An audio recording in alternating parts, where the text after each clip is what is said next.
जय हिंद। नमस्कार दोस्तों आप सभी का एक बार फिर स्वागत है एक नए वीडियो में, जिसमें हम बात करेंगे 8वें वेतन आयोग की जो ताज़ा अपडेट है उस पर। देखिए, केंद्र सरकार की ओर से एक बड़ा संकेत आ रहा है कि केंद्रीय कर्मचारियों के वेतन और पेंशनर्स की पेंशन में अच्छी बढ़ोतरी की संभावना है। 8वें वेतन आयोग के घोषणा के बाद उसके गठन को लेकर कार्रवाई चल रही है। कर्मचारियों और पेंशनर्स की नियुक्तियां हो रही है और जल्द ही 8वें वेतन आयोग की जो कमेटी है उसका गठन होगा। थोड़ी यदि देरी हुई है तो ऑपरेशन सिंदूर के कारण हुई है, जिसमें जो प्रशासनिक व्यवस्थाएं हैं वो थोड़ी सी गड़बड़ हो गई थी और अब वापस से 8वें वेतन आयोग के ऊपर काम शुरू हो चुका है। तो जो बड़ा संकेत आ रहा है केंद्र सरकार की ओर से कि केंद्र सरकार के कर्मचारियों और पेंशनर्स की वेतन और पेंशन में अच्छी बढ़ोतरी की संभावना है। अब देखिए दोस्तों, अच्छी बढ़ोतरी 7वें वेतन आयोग में 2.57 फिटमेंट फैक्टर था, वो भी नहीं थी। उस समय भी मांग की जा रही थी कि 3.86 दिया जाए और अब यहाँ पे कहा जा रहा है कि 1.90 से 1.95 के बीच रह सकता है फिटमेंट फैक्टर। ये सब कुछ स्थितियाँ इसलिए बदल रही है कि जो हमारा DADR है उसमें बढ़ोतरी महंगाई के हिसाब से कम हो रही है। चलिए पहले इस खबर को जानते हैं और साथ ही साथ एक नया फॉर्मूला DADR को बेसिक पे और पेंशन में मर्ज करने को लेकर यह सरकार 8वें वेतन आयोग में ला सकती है। 8वें वेतन आयोग के गठन को लेकर सरकार जल्द ऐलान कर सकती है। इसकी प्रक्रिया चल रही है। बताया जा रहा है कि इस बार महंगाई भत्ते को बेसिक में एडजस्ट करने के लिए नया फॉर्मूला लागू हो सकता है। साथ ही फिटमेंट फैक्टर में भी संशोधन किया जा सकता है। ऐसे में माना जा रहा है कि कर्मचारियों के वेतन और पेंशनर्स की पेंशन में अच्छी बढ़ोतरी देखने को मिल सकती है। गौरतलब है कि इस साल जनवरी में केंद्र सरकार ने आयोग के गठन का ऐलान किया था। इसके अध्यक्ष और सदस्यों को नियुक्त करने की प्रक्रिया चल रही है। साथ ही आयोग के लिए संदर्भ शर्तें और कार्यादेश यानी टर्म ऑफ रेफरेंस की रूपरेखा भी तैयार की जा रही है। वेतन आयोग के गठन को लेकर भी अनुशंसा पत्र जल्दी जारी होगा। इस बीच फिटमेंट फैक्टर यानी वेतनमान निर्धारण का जो आधार है उसको लेकर कई अटकलें लगाई जा रही है। कुछ कर्मचारी संगठन मानकर चल रहे हैं कि इस बार ये 2.86 होगा। इसके पीछे तर्क दिया जा रहा है कि सरकार बढ़ती हुई महंगाई को ध्यान में रखकर फिटमेंट फैक्टर में भी संशोधन करेगी। तो ये जो फिटमेंट फैक्टर है, कहीं 2.86 कहा जा रहा है, कहीं 2.57 कहा जा रहा है, कहीं पे 1.90 से 1.95 तक ही कहा जा रहा है। तो ये काम कैसे करता है? दरअसल फिटमेंट फैक्टर के आधार पर ही मूल वेतन में बढ़ोतरी होती है।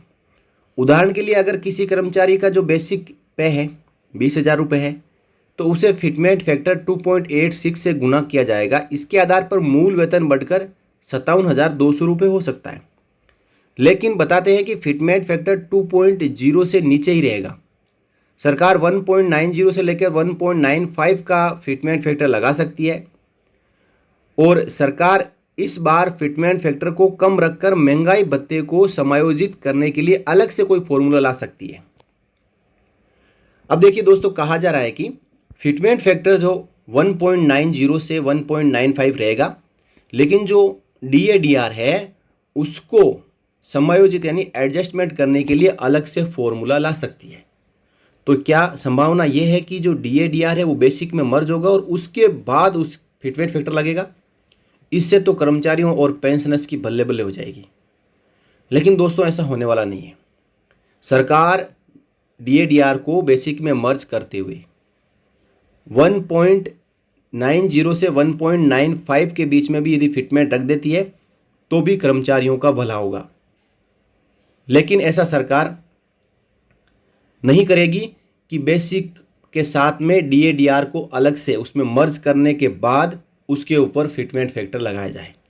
यानी बेसिक पे किसी का 40,000 रुपये है और DADR उसको 23-24,000 रुपये मिल रहा है, तो उसकी जो सैलरी है उसको 63,000 करके फिर से उसके ऊपर फिटमेंट फैक्टर नहीं लगाएगी।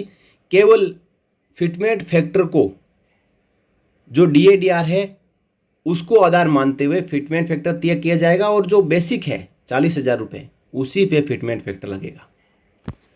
अब इसके बाद कहा जा रहा है कि जो सिफारिशें लागू होने में समय लग सकता है।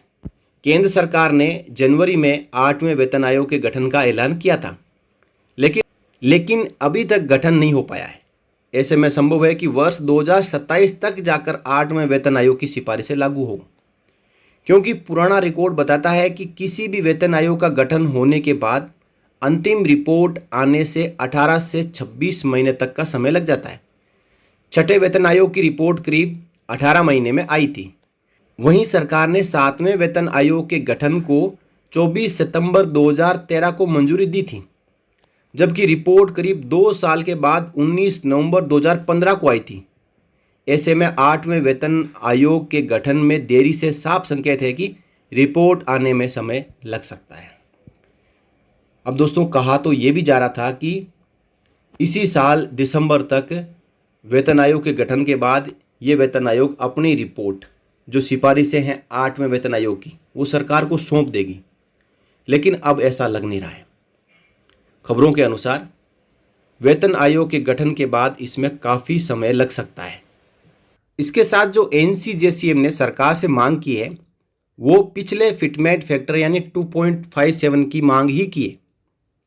तो अब यदि 2.57 से गिरकर जो आंकड़े फिटमेंट फैक्टर के नीचे आ रहे हैं 1.90, इसको लेकर NCJCM को एक बार फिर सरकार को ये लिखना होगा कि ये आंकड़े हमें मंजूर नहीं है। दोस्तों, आप भी बताइए कि 1.90 से 1.95 के बीच में यदि फिटमेंट फैक्टर रहता है तो क्या ये आपको मंजूर है, और आपके अनुसार फिटमेंट फैक्टर कितना रहना चाहिए? क्योंकि महंगाई को देखते हुए, जिस प्रकार महंगाई बढ़ रही है, उसके अनुसार DADR नहीं बढ़ रहा है। इनके आंकड़ों में लगातार गिरावट आ रही है। DADR के जो आंकड़े AICPN के आंकड़े हैं वो हमेशा महंगाई दर को कम बताते हैं, लेकिन मार्केट में यदि कोई सामान खरीदने जाए तो उसको पता चलता है कि हर बार जब वो सामान खरीदने जाता है तो महंगाई मिलती है, यानी सामान की जो कीमतें हैं बढ़ी हुई मिलती है। तो दूसरी तरफ DADR का कम बढ़ना, और यही सबसे बड़ा इसके पीछे फैक्टर रहने वाला है कि जो 8वें वेतन आयोग का फिटमेंट फैक्टर है वो भी 1.90 से 1.95 के बीच में रहने की संभावना यहाँ पे बताई जा रही है। तो दोस्तों, ये थी 8वें वेतन आयोग के ऊपर ताज़ा अपडेट। और जैसा मैंने आपको पहले कहा है, या आप कमेंट करके बताएं कि फिटमेंट फैक्टर क्या रहेगा। इस वीडियो में इतना ही। जानकारी अच्छी लगी हो वीडियो को लाइक करें, साथ ही साथ शेयर करें। फिर मिलेंगे अगले वीडियो में, तब तक के लिए जय हिंद, जय भारत, वंदे मातरम।